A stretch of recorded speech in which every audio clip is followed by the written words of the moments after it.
హెజ్కేలు 28, హెజ్కేలు 28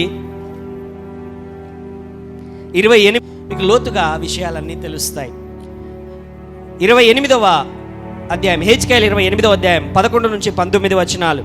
మరియు యెహోవా వాక్కు నాకు ప్రత్యక్షమై ఇలాగ సెలవిచ్చెను, నరపుత్రుడా, తూరు రాజును గూర్చి అంగుళార్పు వచనమెత్తి ఇలాగు ప్రకటింపుము.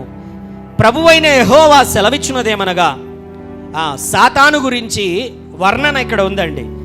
ఎప్పుడు వాడు పడిపోక ముందు, వాడు పడదోయబడక ముందు, వాడు దేవునికి వ్యతిరేకముగా అవిధేయత చేయక ముందు, రెబేలియన్ చేయక ముందు, పూర్ణ జ్ఞానమును పూర్ణ సౌందర్యమును గల కట్టడమునకు మాదిరివి. ఎలాగ వాడు ఉన్నాడనంటే దేవుని వాక్యం చెబుతున్నది చూడండి. పూర్ణ జ్ఞానమును సంపూర్ణ సౌందర్యమునకు గల కట్టడమునకు మాదిరివి.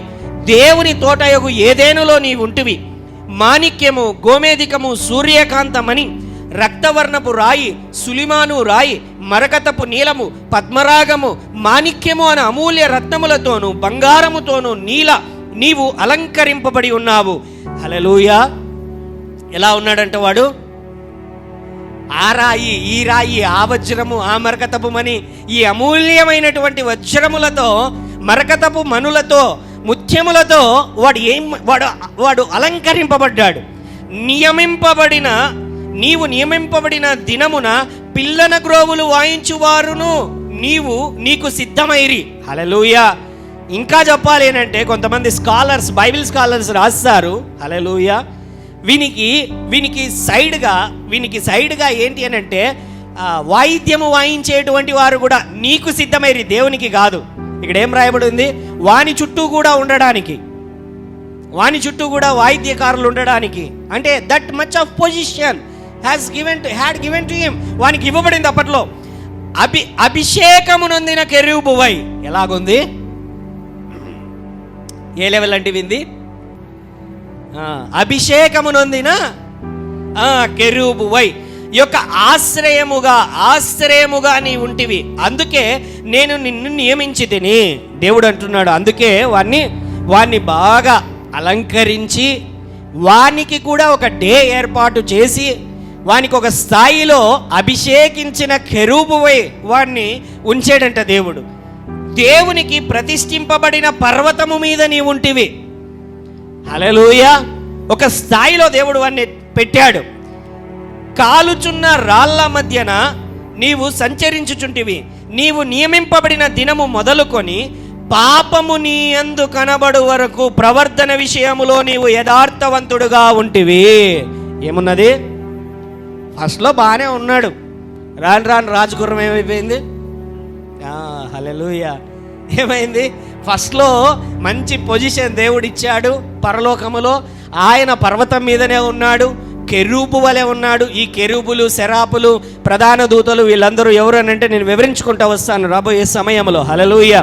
అయితే వాడు నియమింపబడిన దినము నుంచి వాడు కొంతకాలం పాటు బాగానే ఉన్నాడు. అయితే నీకు కలిగిన విస్తారమైన వర్తకము చేత లోపల నీవు అన్యాయము పెంచుకొని పాపము చేయుచు వచ్చితివి గనుక నీవు పర్వతము మీద నీ ఉండకుండా నేను నిన్ను అపవిత్రపరిచితిని. ఆశ్రయముగా ఉన్న కెరూబు కాలుచున్న రాళ్ల మధ్యను నీవికను సంచరింపవు. నిన్ను నాశనము చేసి తిని నీ సౌందర్యమును చూచుకొని నీవు గర్వించిన వాడవై నీ తేజస్సును చూచుకొని నీ జ్ఞానమును చెరుపుకుంటివి. కావున నేను నిన్ను నేలను పడవేసేదను, రాజులు చూచుచుండగా నిన్ను హేళనకు అప్పగించెదను. నీవు అన్యాయముగా వర్తకము జరిగించి కలుగజేసుకొనిన విస్తార దోషముల చేత నీవు నీ పరిశుద్ధ స్థలమును చెరుపుకొంటివి గనుక నీలో నుండి నేను అగ్ని పుట్టించెదను, అది నిన్ను కాల్చివేయును. జనులందరూ చూచుచుండగా దేశముల మీద నిన్ను బూడిదగా చేసేదను. జనులలో నిన్ను ఎరిగిన వారందరూ నిన్ను గూర్చి ఆశ్చర్యపడుదురు. నీవు బొత్తిగా నాశనమై భీతికి కారణమగుదువు. హల్లెలూయా. ఏం చేశాడంటే వీనితో పాటి వర్తకం చేశాడు. వర్తకం అంటే అందరినీ కూడా కూడగట్టుకున్నాడు. నాకేంటి తక్కువ, మీకేంటి పొజిషన్లు ఇస్తానన్నాడో ఏమో తెలియదు. అయితే దేవునికి వ్యతిరేకముగా వీడు ఎప్పుడైతే వ్యతిరేకముగా దాడి చేశాడో, లేకపోతే రెబేలియన్ చేశాడో, లేకపోతే దేవునికి వ్యతిరేకముగా ఒక గుంపును, ఒక గ్రూపును కూడగట్టుకున్నాడో, దానిని చూచినటువంటి దేవుడు వాని యొక్క స్థానాన్ని తీసివేసి, వాని పొజిషన్లో నుంచి వాన్ని రిమూవ్ చేసి వానిని పడద్రోశాడు. పరలోకంలో ఇక నీకు స్థానము లేదు, నీకు ఎంత మాత్రం అధికారం లేదు, నీ యొక్క స్థాయిని నువ్వు కోల్పోయావు. హల్లెలూయా.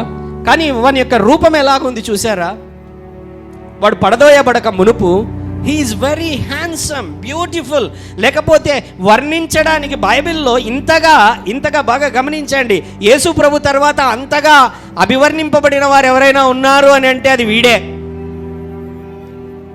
ప్రకటన గ్రంథంలో యేసు ప్రభు గురించి, ఆయన గురించి వర్ణన, అపరంజి పాదములు కలిగిన వాడు, అగ్ని నేత్రములు కలిగినటువంటి వాడు, లేకపోతే రకరకములైనటువంటి వర్ణనలు ఉన్న యేసు ప్రభు గురించి ఒక అధ్యాయం. తర్వాత ఇంతగా ఎవరి గురించి అయినా వర్ణించారంటే అది వీని గురించే.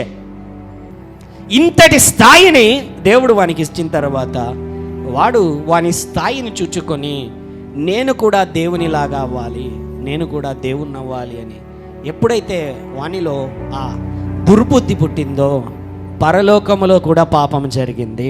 ఎక్కడ? భూమి మీద మాత్రమే కాదు, పరలోకములో కూడా పాపము జరిగింది. అందుకనే వాడు త్రోయబడ్డాడు. And another thing, angels have their free will. దూతలకు కూడా వారు స్వేచ్ఛగా బ్రతకడానికి దేవుడు అక్కడ వారికి హక్కు ఇచ్చాడు. అవునా కాదా?